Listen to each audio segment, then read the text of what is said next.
코로나19 신규 확진자가 1,000명 넘게 이런 상황이 발생했습니다. 계속된다면 그자 발생한 3차 유행이 환자, 장기화할 수 코로나19 때문에 있다고 수도권에 보도도 유치원 문 정례로 닫은 나가요. 학교들. 코로나 바이러스가 일상을 덮쳤고 학교에 올 수 있는 날은 적었지만 우리는 선교를 멈출 수 없었다. 우리는 선교를 위해 기도하기 시작했고 선교를 향한 우리의 열정은 더 커져갔다. 교사들은 전과 다른 형태의 새로운 선교를 기획하고자 회의하고 또 회의했다. 무엇보다 학생들의 안전이 중요한 상황이었기에 세밀한 계획이 필요했다.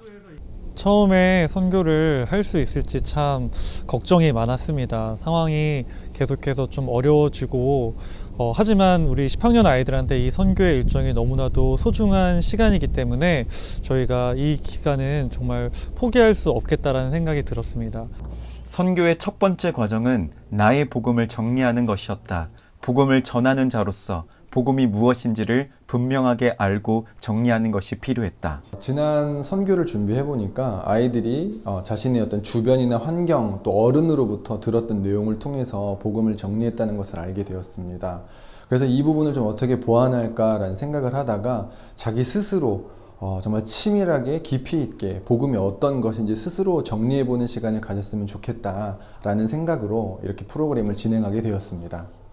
처음엔 당황스러웠는데 복음들에 대해서 그냥 막연하게 그냥 이것이 복음이다 라는 그런 말들을 들었었지 특히 성경을 통해서 정리해 본 적은 없었기 때문에 처음 정리할 때 되게 당황스러웠던 것 같습니다. 성경을 통해서 정리할 수 있게 되어서 굉장히 은혜가 됐던 것 같고 그리고 그런 과정들을 통해서 나에게 복음이 어떤 것인지 정리할 수 있는 시간을 가져서 더 뜻깊었던 것 같습니다. 선교의 두 번째 과정은 선교의 의미를 찾는 것이었다. 선교사님들의 강의를 통해 복음을 전하는 자로서 선교를 왜 해야 하는지, 어떻게 해야 하는지를 분명히 알아야 했다.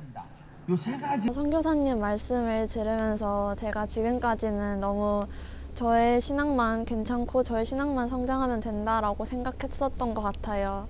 앞으로는 이제 저의 신앙뿐만 아니라 그 복음이 저를 넘어서 열방으로 퍼져나가고 또 여러 사람들이 하나님을 믿고 또 받아들일 수 있도록 앞으로 더 선교 사역에 대해 관심을 갖고 또 그 사역을 위해서 선교사님들을 위해서 기도해야겠다고 생각을 했습니다.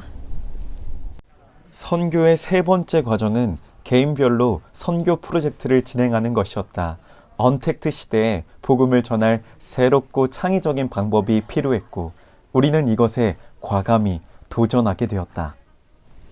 저는 이번에 선교를 팝업북을 준비하기로 했는데요.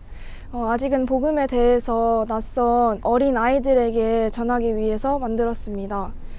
제가 이걸 통해서 교회를 다니던 저도 더욱더 복음에 대해서 알아간 것처럼 교회를 다니고 있는 어린 아이들도 복음에 대해서 일찍부터 알게 되어서 나중에 제대로 복음을 그들이 전했으면 좋겠다는 생각을 가지고 있습니다.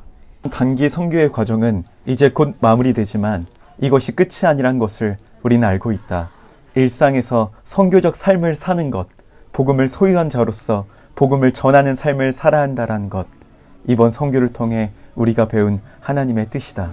이번 선교를 통해서 복음을 마음에 온전히 품은 자로서 하나님의 거룩한 자녀로 더욱더 성장하는 여러분들이 되시기를 바랍니다. 이번 선교를 통해서 여러분들이 일상 속에서의 선교사로 살아가시기를 소망합니다.